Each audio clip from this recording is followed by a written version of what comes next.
Every day, auditors face decisions that shape resilience. Most see the control. Leaders see the risk behind it. This is the CISA Audit Judgment Series, your training ground for audit leadership. The difference between a junior auditor and an audit leader often comes down to one thing: weak signals, the small clues, the subtle misalignments, the inconsistencies others overlook. Weak signals reveal risk before it becomes failure. In CISA exam scenarios and in real audits, the risk rarely announces itself loudly. It whispers, quietly, strategically. Audit leaders hear it. A weak signal can be a one-line log entry that deviates, a privilege granted temporarily 6 months ago, a KPI trending downward, ignored for months, a backup that succeeded too quickly, a policy that's updated but never socialized, a process owner who hesitates when explaining a control, a recurring exception that no one questions. Each one is small, individually harmless, but collectively dangerous. Weak signals are not findings. They are friction points. Points where governance weakens. Points where risk gets a foothold. And CISA expects you to detect them. You're reviewing security monitoring logs. Most alerts are low-priority noise. But one alert, a failed authentication from an unusual location, keeps appearing every few days. It's not high risk. It's not flagged by the system. No incident has occurred. The junior auditor scrolls past it. But the audit leader pauses. Why does this keep happening? Why this pattern? Why this asset?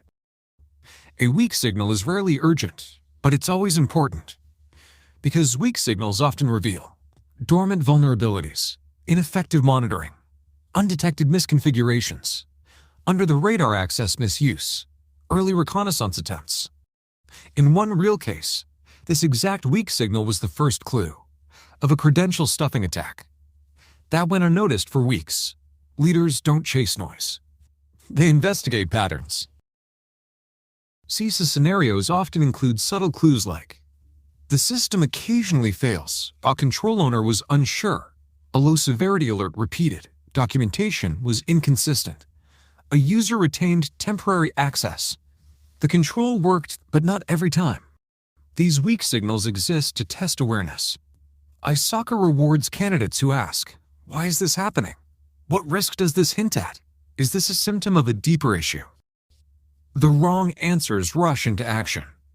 The right answers step back and analyze the underlying risk.